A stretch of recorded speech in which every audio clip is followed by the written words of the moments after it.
Hey there, folks, and welcome back to your channel. Today, we are diving into the world of programming in .NET, specifically focusing on the task in .NET. Whether you're a seasoned developer or just starting out, this video will help you understand what a task is, how it connects with the thread pool, and what a long-run task is. So, without further ado, let's get started. As a quick reminder from our previous session, let's delve into the process structure. Our process encompasses code, memory, a main thread, and multiple worker threads. Notably, all worker threads have an isBackground property value of true, while the main thread's value is false. Understanding these distinctions is crucial for our work. This indicates that once the process has finished its task, it will wait for any non-background thread to complete their work. Conversely, if a thread is designated as isBackground true, the process will promptly terminate all worker threads upon completion.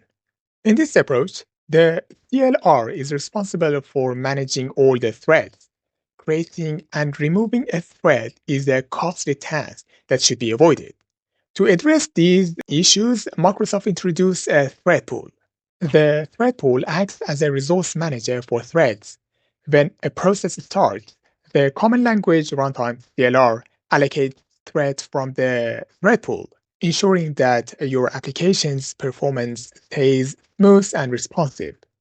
Upon completion of the task, the CLR returns the thread to the pool, eliminating the need to create a new threads for each task. However, we still face two significant challenges. Returning a value from a thread and managing a thread requires extensive low-level code, making the process cumbersome and labor-intensive. In the .NET Framework 4, Microsoft introduced Task, which represents an asynchronous operation. It can be likened to a promise that work is happening in the background and will provide a result upon completion. This process is incredibly valuable as it enables your application to continue functioning while the background work is being finished. Utilizing tasks eliminates the need to deal with the intricacies of managing threads using low-level code.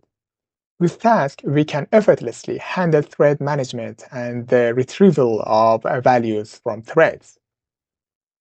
The generic form of task is a subset of task and can be simply return a value, reducing complexity. Consider that when dealing with numerous tasks waiting for a thread to start working.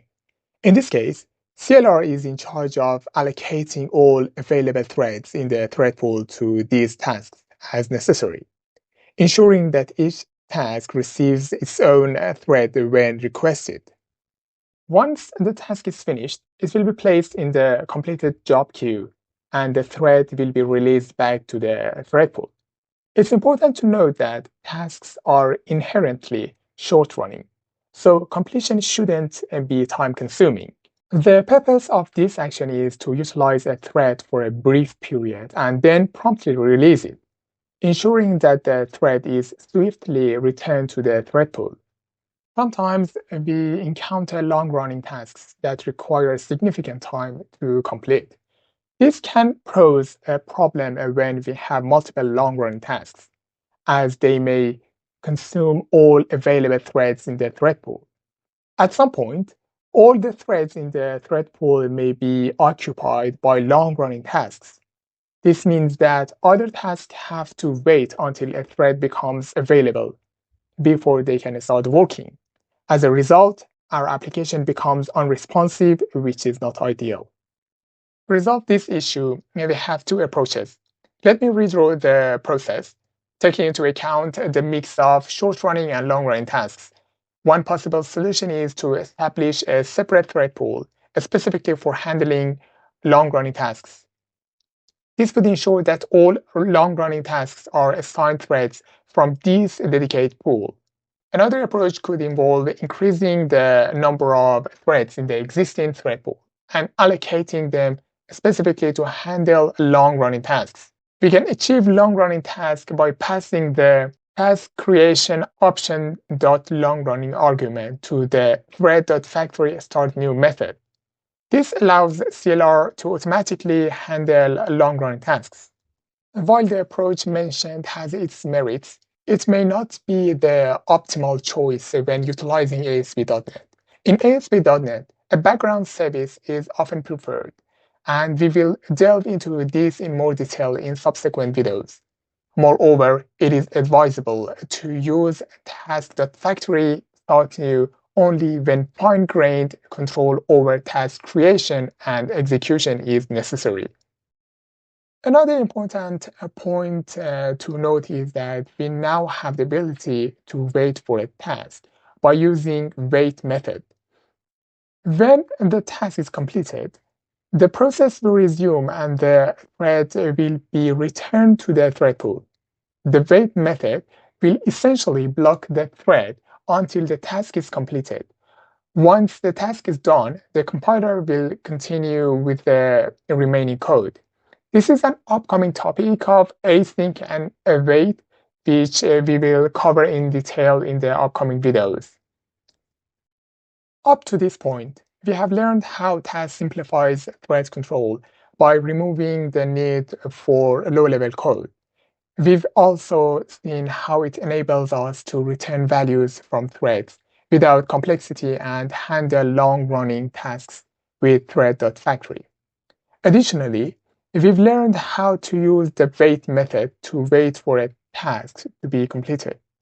There is one more important thing to cover, and it's about cancellation token. Let's revisit the thread pool concept.